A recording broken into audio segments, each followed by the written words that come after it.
Hi, I'm your host, Mr. U. Please enjoy this brief perspective specifically for your ears. A few minutes of your time just might change your mind. We're keeping it all the way short. The mark of the nail. So, this is another short from the Call Me Mr. U, the podcast. I got a famous short story I want to share with you guys about forgiveness, but I want to talk to you about something else. We are going to keep it all the way short today, but at the end of the day, we are human. It's kind of hard to keep a topic like that short, but today we're going to dive into the responsibilities of that and try to still keep the podcast short. Okay. First, let me share a quick story with you, real quick. Now, there was once a little boy who had a very bad temper. His father decided to teach him a lesson. He handed him a bag of nails and said that every time the boy lost his temper, he had to hammer a nail into the fence. On the first day, the boy hammered 37 nails into that fence. The boy gradually began to control his temper over the next few weeks, and the number of nails he was hammering into the fence slowly decreased. He discovered it was easier to control his temper than to hammer those nails into the fence. Eventually, the day came when the boy didn't lose his temper at all, and he proudly told his father the news. The father suggested that the boy should now pull out a nail every day he kept his temper under control. The days passed, and the young boy was finally able to tell his father that all the nails were gone. The father took his son by the hand and led him to the fence.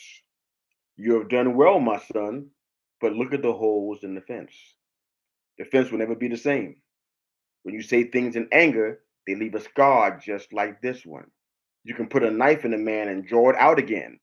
It won't matter how many times you say, I'm sorry, the wound is still there.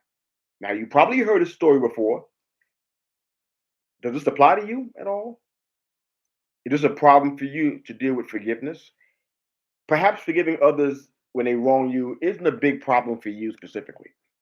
Maybe you consider yourself a great person, nice, compassionate, loving, sweetheart, a gem.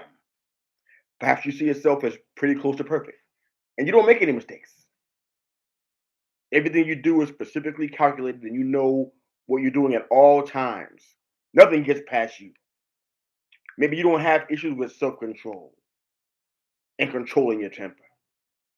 Now, on the off chance that you don't resemble any of those remarks, like you said, do you ever wonder, just for a minute, if you left things good at that place before you departed, wherever that place was for you? Has it ever crossed your mind if that last conversation left incredible wreckage in that person's life while you walked away, having said your piece like nothing happened?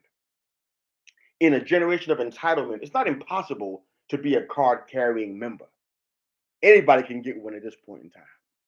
That distinction transcends age, social status, geography. People from the age of 7 to the age 70 could think they deserve or are entitled to specific benefits or certain kinds of treatment.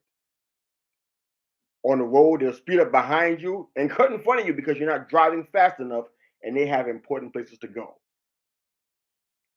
They can become enraged if their fast food doesn't come out fast enough. And don't let the ice cream machine be broken again. Whew, watch out. Is it possible that you left your mark on the world, but it's not the mark you originally hoped for? There's not always going to be a line of offended persons to tell you how you did them dirty. It may not be an email or a DM giving you a piece of their mind. Sometimes you did a whole bunch of damage and you may never know about it. It's how easy it is to say things out of our mouth and not know where it lands and the impact that it has. We can't logistically or reasonably make everybody happy. We know that. But it's weird that we don't seem to notice if we leave a trail of broken bodies behind us. It's weird. It can't be all their fault, can it? Can everybody else in the whole world that's been a part of our life, our circles, all wrong and we're not? How do you not see your brother or your sister, the temple of God? You see a $20 bill on the ground and you pick it up. How is it that it's become so easy to forget those unpleasant conversations just because you don't like the constructive criticism that you were given during that time? How is it that you can sleep like a baby but potentially crush somebody we're supposed to treat with dignity and respect? Why doesn't it make you uncomfortable and make us desire to fix it as soon as we can. Why isn't that a thing for us? There are even some of us that think if we offer a quick apology, that alone should settle the issue and return everything back to normal.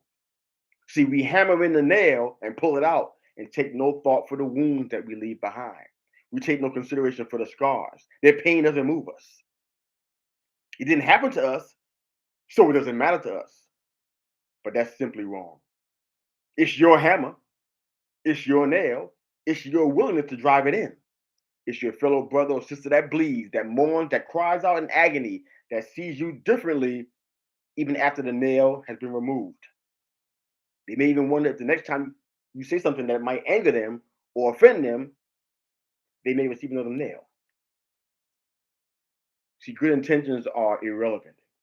Somebody said that the path to hell is paved with good intentions, but everything we say and do leaves a mark. If you're building something, hammering wood is a necessity, of course. But don't treat a fellow human like wood. What you say and do leaves a mark. We're keeping it all the way short. Hope that helps. Enjoy the music. Coach out.